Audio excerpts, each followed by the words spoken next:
నమస్కారం.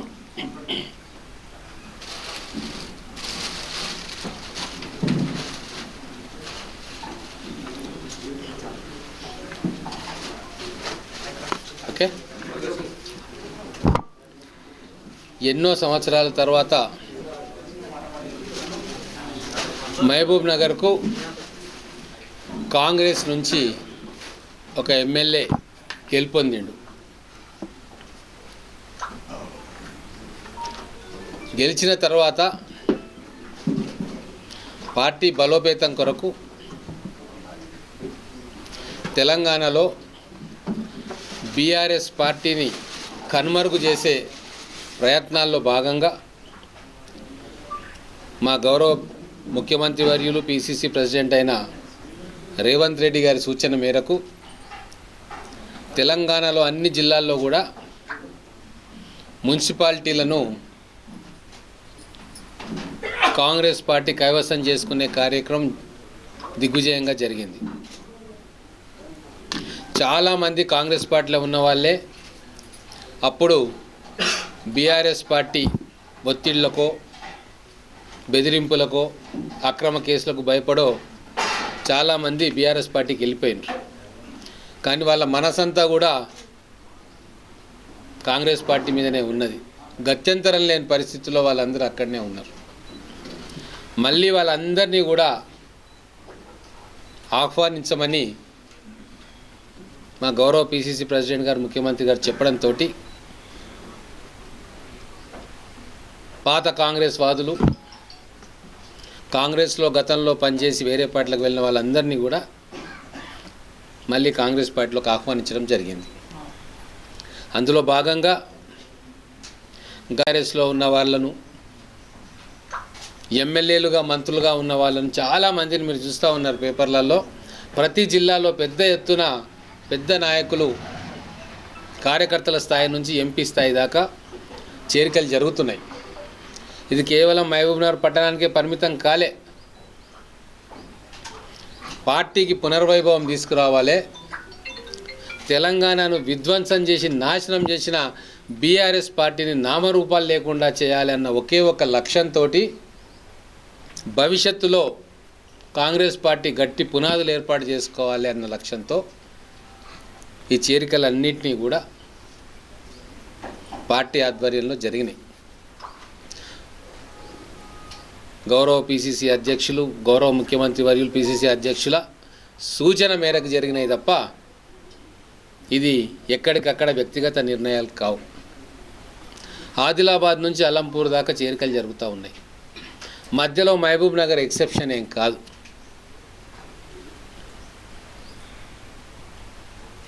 అలాగే ఎమ్మెల్యేగా నేనుండి మున్సిపల్ చైర్మన్ వేరే పార్టీకి ఉంటే చాలా డిస్టర్బెన్స్ అయ్యే అవకాశం ఉంటుంది. అభివృద్ధి పనులలో సమన్వయంతో పోక ఇబ్బందుల పాలయ్యే అవకాశం ఉంటుంది. కాబట్టే మున్సిపాలిటీ పీఠం కూడా కాంగ్రెస్ పార్టీ కైవసం చేసుకోవాల్సిన అవసరం వచ్చింది. ఇప్పుడు చూడండి, ఎమ్మెల్యేగా నేను ఉండి ముఖ్యమంత్రిగా కాంగ్రెస్ పార్టీ అభ్యర్థి ఉంటే నేను ఈజీగా పోయి పనులు అడుగుతా, నిధులు తీసుకురాగలుగుతా, నా నియోజకవర్గాన్ని అభివృద్ధి చేసుకుంటా. అలాగే మున్సిపాలిటీ పీఠం మీద కాంగ్రెస్ అభ్యర్థి ఉండి ఎమ్మెల్యేగా నేనుండి మా ప్రభుత్వ ముఖ్యమంత్రి ఉంటే మాకు చాలా స్పష్టంగా మా కార్యక్రమాలు సాఫీగా చేసుకునే వెసులుబాటు ఉంటుంది. అందుకే అన్నీ ఆలోచించి మా కాంగ్రెస్ పెద్దలు మున్సిపాలిటీలు వీలైనంత మన మున్సిపాలిటీలో కూడా కాంగ్రెస్ జెండా ఎగరాలన్న సూచన మేరకు ఇంత పెద్ద ఎక్సైజ్ చేయాల్సి వచ్చింది. మహబూబ్ నగర్ మున్సిపాలిటీ కైవసం చేసుకోవడం అనేది ఆషామాషి వ్యవహారం కాదు. 10 ఏళ్ళు మొత్తం అంతా టోటల్గా కంట్రోల్లో పెట్టుకొని ఎవ్వరు కూడా ఎదిరించి మాట్లాడలేని పరిస్థితిలో ఉంది మున్సిపాలిటీ కౌన్సిలర్లు కూడా. మాకు కేవలం 4 కౌన్సిలర్లు మాత్రమే ఉండింది ఎలక్షన్లో. 5 కౌన్సిలర్లు మాత్రమే ఉన్నారు. ఎంత మొన్న ఎలక్షన్? 5 మంది, 4 ఉన్నారు. ఓకే, చాలా తక్కువ సంఖ్యలో కౌన్సిలర్లు ఉన్నారు. అయినా సరే మా కార్యకర్తలు కష్టపడ్డారు, మా పార్టీ కష్టపడ్డది, మేమందరం కూడా కష్టపడి ఎలక్షన్లలో గెలిచినాం. 4 కౌన్సిలర్లు ఉన్న దగ్గర ఈరోజు మున్సిపాలిటీని పడగొట్టాలంటే అవిశ్వాస తీర్మానం పెట్టడానికి 2/3 మెంబర్స్ కోరం ఉండాలి. ఆ కోరం లేకుండా చేసి అవిశ్వాస తీర్మానం ఫెయిల్ చేయడానికి రకరకాల ఎత్తులు బీఆర్ఎస్ పార్టీ చేసింది. అయినా సరే ఇచ్చిన మాట ప్రకారం కౌన్సిలర్లు అందరూ కూడా రకరకాల పార్టీల్లో ఇండిపెండెంట్గా గెలిచిన వాళ్ళు మున్సిపాలిటీ బీఆర్ఎస్కు ఉండకూడదు, ఇంకా ఒక ప్రజాస్వామ్య పాలన మహబూబ్నగర్లో రావాలి అన్న ఒక బలమైన కోరికతోటి ఎన్ని ఒత్తిళ్ళు వచ్చినా ఎంత ప్రలోభాలకు గురి చేసినా వాళ్ళందరూ కూడా నిలబడి సాధ్యమే కాదనుకున్న అవిశ్వాస తీర్మానాన్ని వాళ్ళ మద్దతుతోటి మేము సాధించుకున్నాం. మున్సిపాలిటీ ఇది one of the biggest municipality. మిగతావన్నీ కార్పొరేషన్స్ అయిపోయినాయి. ఈ మున్సిపాలిటీలో కాంగ్రెస్ జెండా ఎగరడం అనేది మొత్తం తెలంగాణ వ్యాప్తంగా కాంగ్రెస్ బలోపేతానికి ఇది దోహదపడ్డది. ముఖ్యమంత్రి గారు ఎమ్మెల్యేగా ప్రాతినిధ్యం వహిస్తున్న జిల్లా ఖచ్చితంగా మేమే ముందుండాలి, మనమే ముందుండాలి అన్న భావనతోటి మొట్టమొదటిగా జెండా ఎగరేసింది మన మహబూబ్నగర్ మున్సిపాలిటీ. నల్లగొండ తర్వాత మున్సిపాలిటీని చేజిక్కించుకున్నది మహబూబ్నగర్. ఖచ్చితంగా దీనివల్ల పార్టీ బలోపేతమవుతుంది. పట్టణంలోనే కాదు, నియోజకవర్గంలోనే కాదు, జిల్లాలోనే కాదు, తెలంగాణ యావత్తు కూడా మహబూబ్నగర్ మున్సిపాలిటీ కాంగ్రెస్ కైవసం చేసుకోవడం అనేది ఒక పెద్ద చర్చ. దాని తర్వాత చాలా జాయినింగ్స్ తెలంగాణ వ్యాప్తంగా పెరిగినాయి. ఎన్నో మున్సిపాలిటీల్లో కాంగ్రెస్ పార్టీ బలం పెరిగింది. ఇతర నియోజకవర్గాల్లో, గ్రామీణ ప్రాంతాల్లో కూడా నాయకులు వచ్చి చేరుతూ ఉన్నారు. చెరువు నిండా చేపలుంటేనే చెరువుకు అందం. పార్టీలోకి జనాలు వచ్చి చేరుతుంటేనే పార్టీకి బలం.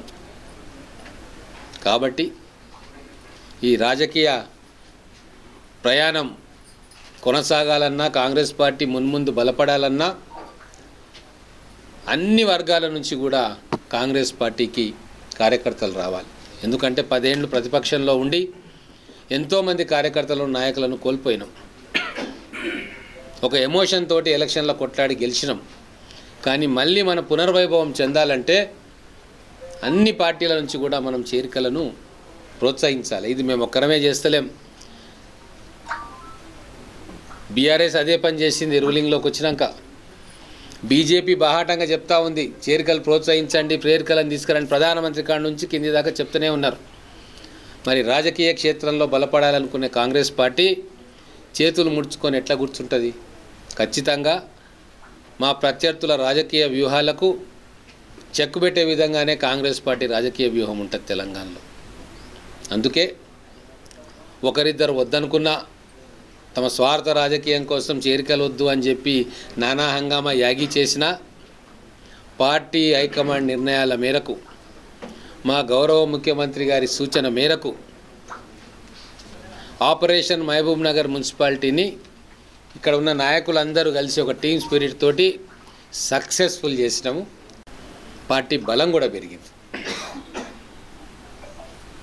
కాబట్టి పత్రికాముఖంగా మీ అందరికీ చెప్తా ఉన్నా,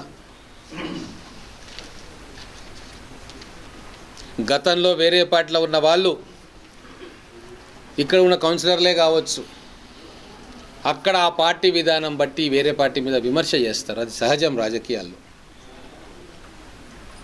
అవన్నీ కూడా పార్టీ మారిన రోజే అవన్నీ కూడా పక్కన పడిపోతాయి. ఇక్కడ మన పార్టీకి వచ్చిన తర్వాత ఖచ్చితంగా అవతల పార్టీ మీద అంతే ఘాటుగా విమర్శలు చేస్తారు. ఇది రాజకీయ ప్రవృత్తి, రాజకీయ నైజం. పాలిటిక్స్ అలాగే ఉంటాయి. మనమేం ఆకాశం నుంచి ఏం ఊడిపడం. దానికి ఏ పార్టీ కూడా అతీతం కాదు. ఎవరో కొంతమంది బీఆర్ఎస్ పార్టీలో ఉన్నప్పుడు మన పార్టీ మీదనో, నా మీదనో, ఇంకొకరి మీదనో విమర్శ చేశారన్న సాకు చెప్పుకొని పార్టీని అస్తవ్యస్తం చేసే ప్రయత్నం చేస్తే పార్టీ క్షమించదు. అంతెందుకు, నేను ఉదాహరణ చెప్తా. మునుగోడు ఎన్నికల్లో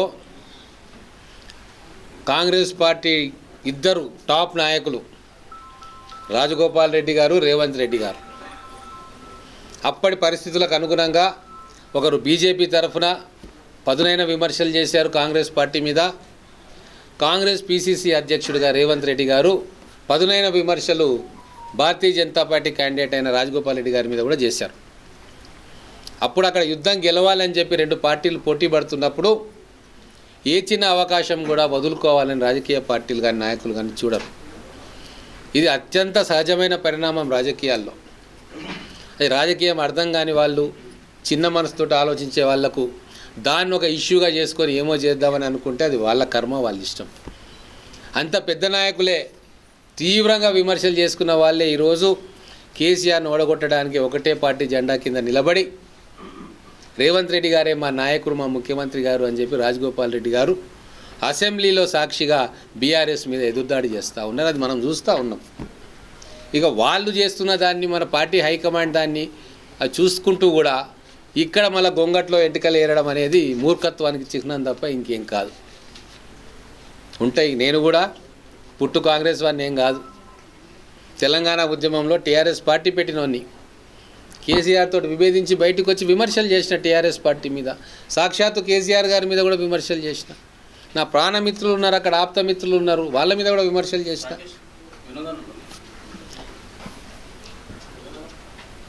అంత మాత్రం చేత ఇప్పుడు అక్కడ విమర్శ చేసినావు కాబట్టి ఇప్పుడు ఎట్లా ఉన్నావు అనడానికి వీలు లేదు. ఆ పార్టీలో ఉన్నప్పుడు ఆ ధర్మం నెరవేరుస్తాం. విధానాలు మారి లేకుంటే కొత్త ఎజెండా ఈ ప్రిన్సిపల్స్ తోటి పనిచేయాల్సి ఉంటుంది. అంతకు మించి దీన్ని ఇంకా పెద్దగా భూతద్దం వెతికి చూస్తే ఏం కనబడదు, టైం వేస్ట్ తప్ప. ఒక యుద్ధం చేసినాం, ఎన్నికలప్పుడు యుద్ధం చేసినాం. ఎన్నికల తర్వాత కూడా మా మీద కేసీఆర్ గారు చేసే దుష్ప్రచారం, మొత్తం కృష్ణానది నీళ్ళని దోషిపెట్టి ఏదో ఒక కాగితం తీసుకొచ్చి ఈడ నువ్వు సంతకం పెట్టలే, ఈ పారాగ్రాఫ్ కరెక్ట్ లేదు, ఈ స్పెల్లింగ్ మిస్టేక్ ఉందని చెప్పి మొత్తం బురదంతా మా మీద తల్లే ప్రయత్నం ఎట్లా చేసిరో మీరంతా అసెంబ్లీలో చూసినారు. అటువంటి దుర్మార్గపు పార్టీని ఈ తెలంగాణ గడ్డ మీద లేకుండా చేయాలంటే మేము కూడా అంతే వ్యూహాత్మకంగా పావులు కదపాల్సి వస్తుంది.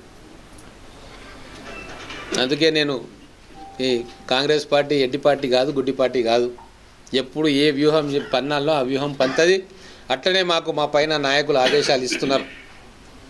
దాని ప్రకారమే మేము ఇక్కడ మా జిల్లా అధ్యక్షులు కావచ్చు, ఇక్కడ ఉన్న మా రాష్ట్ర ప్రధాన కార్యదర్శులు, స్టేట్ వైస్ ప్రెసిడెంట్లు కావచ్చు, ఇక్కడ ఉన్న జిల్లా ప్రధాన కార్యదర్శులు కావచ్చు, మా ఫ్లోర్ లీడర్ కావచ్చు, మా సేల్స్ ప్రెసిడెంట్స్ కావచ్చు, అందరం కూడా ఏకతాటిగా కాంగ్రెస్ పార్టీ నిర్ణయం, హైకమాండ్ నిర్ణయాన్ని తూచా తప్పకుండా పాటిస్తున్న విషయాన్ని కూడా మీరందరూ కూడా గుర్తుపెట్టుకోవాలి.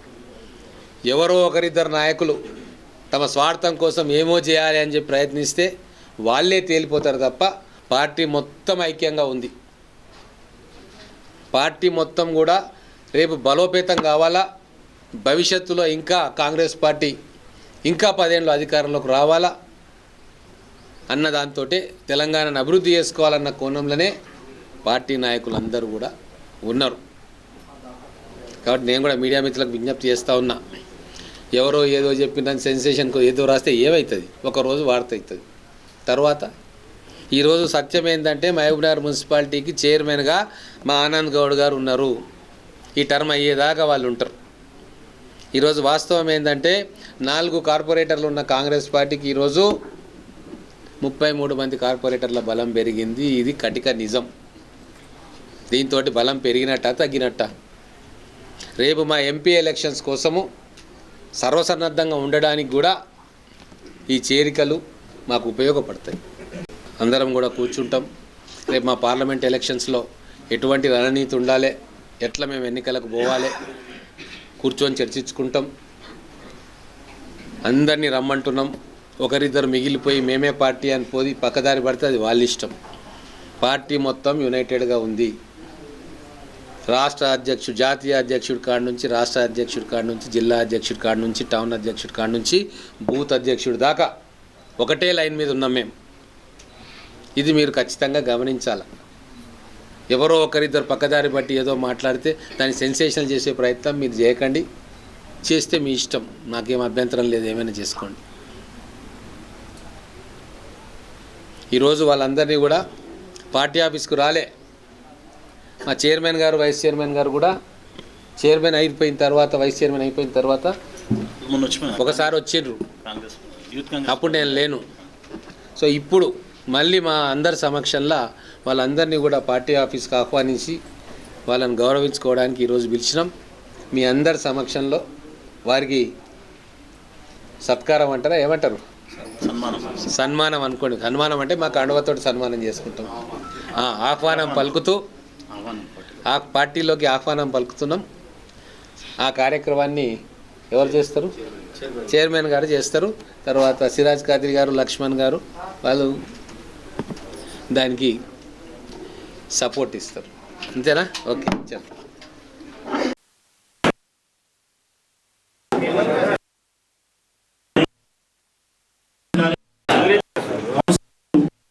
వాళ్ళ ఆత్మగౌరవం వాళ్ళకి ఎక్కడ కూడా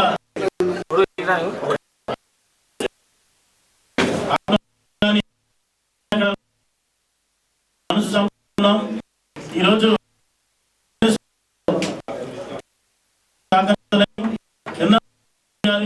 నమ్మకం కూడా జరిగింది. అవిశ్వాస తీర్మానం 2 రోజులు కలెక్టర్ నోటీస్ ఇవ్వడం జరిగింది. ఆ రోజు అందరూ కూడా టిఆర్ఎస్ పార్టీ నుంచి కాంగ్రెస్ పార్టీలో జాయిన్ అవుతానంటే మన గౌరవ ఎమ్మెల్యే చైర్మన్ పీఠాన్ని తగ్గించుకు మనం చైర్మన్ పీఠాన్ని కైవసం చేసి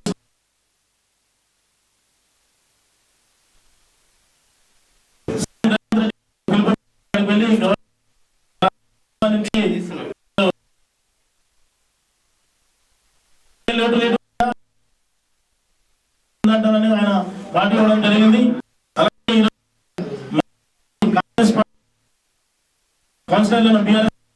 కాంగ్రెస్ పార్టీలోకి వస్తున్న కాంగ్రెస్